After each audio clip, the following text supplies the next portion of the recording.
Si vous souhaitez économiser de l'argent chez le notaire, regardez cette vidéo. Bonjour à tous, je suis Sébastien du blog louerencourtedurée.fr. Je vous souhaite la bienvenue dans cette nouvelle vidéo dans laquelle je vais vous expliquer comment il est possible de gagner plusieurs centaines d'euros chez le notaire au travers de mes propres expériences. Mais avant que je vous en dise plus, je vous rappelle que vous avez la possibilité de vous abonner gratuitement à ma chaîne YouTube en cliquant juste ici pour être tenu informé en temps réel de la publication de nouvelles vidéos dans lesquelles je partagerai avec vous des conseils, des astuces, des anecdotes autour de l'immobilier et de la location courte durée.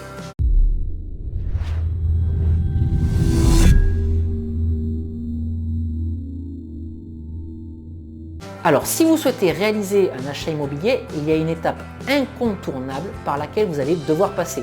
Et cette étape incontournable, c'est le notaire. Et pour être plus précis, vous allez passer 2 fois chez le notaire. La première fois lors de la signature du compromis de vente et la deuxième fois lors de la signature de l'acte authentique. Alors bien entendu, entre les deux, vous allez devoir trouver votre financement. Alors avant que je vous explique comment il est possible de gagner quelques centaines d'euros chez le notaire, je vais vous expliquer sur quoi est basé le calcul du montant des frais notaires.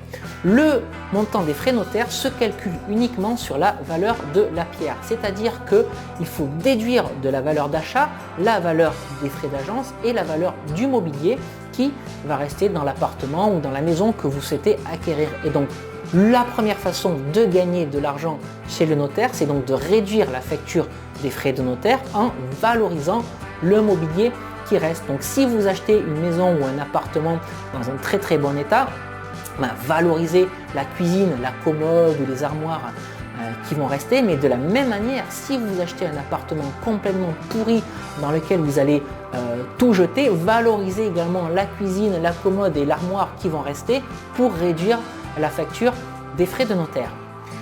Alors, au moment de la signature du compromis, on va certainement vous demander de laisser un séquestre. Alors, qu'est-ce que c'est que le séquestre? Le séquestre, c'est tout simplement un chèque que vous allez faire au notaire et qui correspond à une avance que vous faites sur le montant des frais de notaire que vous allez régler pour la totalité de cette nouvelle acquisition.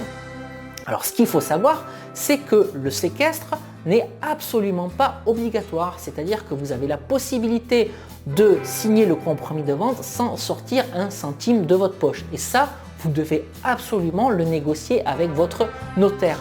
C'est d'ailleurs la raison pour laquelle je recommande de ne pas prendre le même notaire que le vendeur, de façon à ce que vous ayez votre propre avocat, entre guillemets, qui aille se battre un petit peu pour vous. Alors, quand je dis que ce séquestre peut être réduit à 0, c'est vrai. Maintenant, il faut savoir que si vous n'arrivez pas à obtenir la négociation à 0, vous avez toujours la possibilité de négocier un séquestre le plus petit possible. Alors, le plus petit possible, ça veut dire quoi? Ça veut dire 2000 euros, ça veut dire 1000 euros, ça veut dire 500 euros et ça veut peut-être même dire 200 euros. Mais sachez que c'est possible. Et le fait d'ailleurs de ne pas déposer de séquestre prend tout son sens si vous réalisez un emprunt à 110%. Alors, qu'est-ce que c'est qu'un emprunt 110%?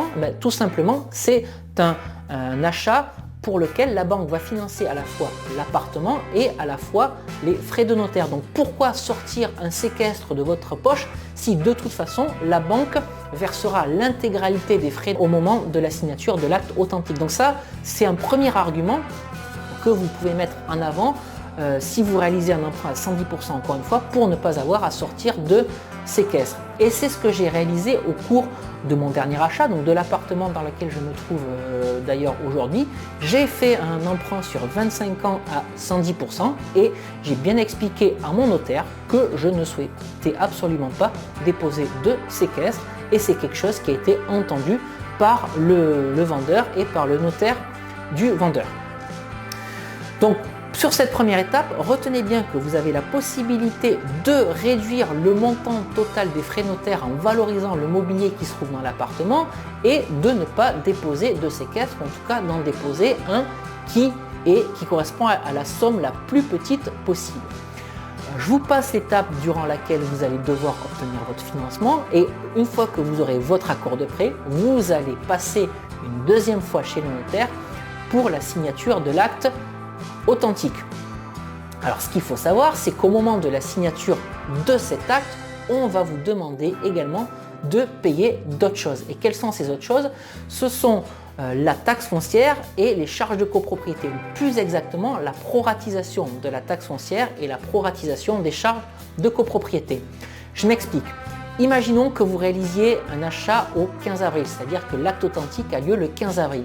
Et bien, ce qu'on va vous demander, c'est de payer la taxe foncière du 15 avril au 31 décembre et les charges de copropriété à la proratisation du trimestre en cours. Donc le 15 avril, c'est le trimestre numéro 2 de l'année. Donc on va vous demander de payer les charges de copropriété du 15 avril au 30 juin. Mais ce qu'il faut savoir, c'est que ça, ce n'est qu'un usage et que vous avez absolument la possibilité de ne pas payer cette proratisation de taxe foncière et cette proratisation de charges de copropriété. Et je vais vous expliquer comment je m'en suis aperçu. Ça s'est passé au cours de mon deuxième achat immobilier. Alors pour être honnête avec vous, je n'avais pas du tout lu le compromis de vente. Par contre, avant l'acte authentique, mon notaire m'avait transmis le projet d'acte pour que j'en prenne connaissance. Et par contre, ça, c'est un document que j'avais lu. Et j'ai été très surpris à la lecture en découvrant qu'il était écrit noir sur blanc que l'acquéreur acceptait de payer la proratisation des charges de copropriété et la proratisation de la taxe foncière. J'ai tout de suite appelé mon clerc de notaire en disant non, mais moi je ne suis pas d'accord, je ne veux absolument pas payer cette proratisation de taxe, je refuse. Et donc le clerc de notaire m'a répondu oui, mais ça c'est quelque chose qui était déjà inscrit dans le compromis de vente que vous avez signé. Donc j'étais vraiment bloqué et j'ai dû payer cette proratisation de taxes foncières et de charges de copropriété. Par contre, sur l'achat qui a suivi, j'ai voulu m'affranchir de ces proratisations. Alors j'ai de suite joué carte sur table avec l'agent immobilier et avec mon notaire.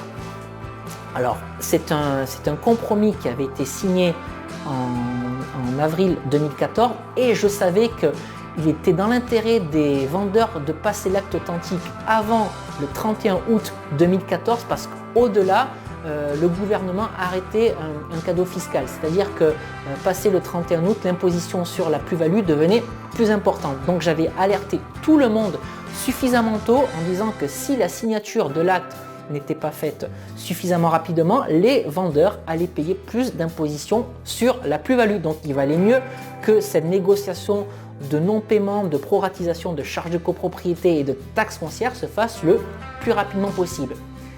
Et en fait, cette négociation a été très très longue alors que j'étais bien entendu dans mon droit. Ce qui fait que l'acte authentique n'a pas été signé avant le 31 août, mais bien plus tard, il a été signé en octobre. Donc les vendeurs non seulement ont payé plus d'imposition sur la plus-value puisqu'ils ont passé la barrière du cadeau fiscal, ils ont été propriétaires de l'appartement plus longtemps, donc ils ont payé plus de charges de copropriété et de taxes foncières, et moi j'ai eu gain de cause puisque je n'ai pas eu à payer la proratisation de la taxe foncière et des charges de copropriété. Donc retenez bien ça, c'est vraiment une autre façon de faire des économies chez le notaire. Voici ce que dit la loi.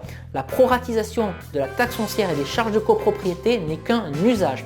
C'est la personne qui est propriétaire de la maison ou de l'appartement au 1er janvier qui doit s'affranchir de la taxe foncière, et c'est la personne qui est propriétaire de l'appartement le premier jour du trimestre de l'appel de fonds qui doit s'affranchir des charges de copropriété. Et pour en être certain, je vous mets tous les liens dans la description de cette vidéo si vous vous trouvez sur YouTube, et si vous vous trouvez dans mon blog, je vous mets également les deux liens dans le contenu de l'article. Voilà, donc retenez bien ça, c'est comme ça que vous pouvez faire des économies chez le notaire. Donc je récapitule, valoriser le mobilier pour réduire l'assiette de calcul des frais notaires. 2. Ne pas déposer de séquestre. 3. Ne pas payer la proratisation de la taxe foncière. 4. Ne pas payer la proratisation des charges de copropriété.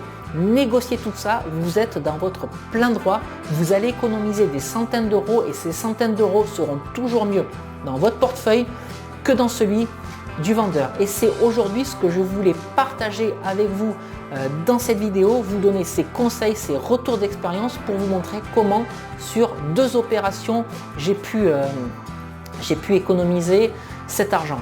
Si vous êtes en plein achat immobilier, donc pensez bien à négocier tout ça et pensez bien à le renégocier si vous avez déjà effectué des opérations en vue des futures acquisitions. J'espère que cette vidéo vous aura plu. Je vous rappelle que vous avez la possibilité de la liker et de la partager. Et avant de la clôturer, je voudrais vous rappeler que vous avez la possibilité de télécharger gratuitement mes 2 e-books « Convaincre la banque mode d'emploi pour adopter la bonne stratégie pour que la banque finance votre projet d'investissement locatif grâce à un business plan professionnel que vous allez mettre en œuvre et doubler son salaire avec la location courte durée si vous souhaitez utiliser la location saisonnière ou la location courte durée pour vous créer une rente, un revenu complémentaire, voire doubler votre salaire si vous souhaitez multiplier les opérations immobilières.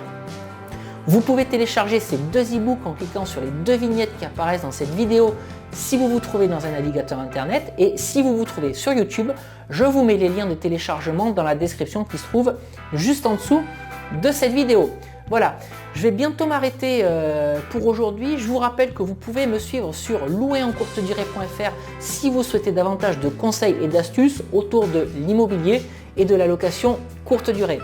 Avant de vous retrouver dans une prochaine vidéo, je vous dis à très bientôt. Ciao ciao.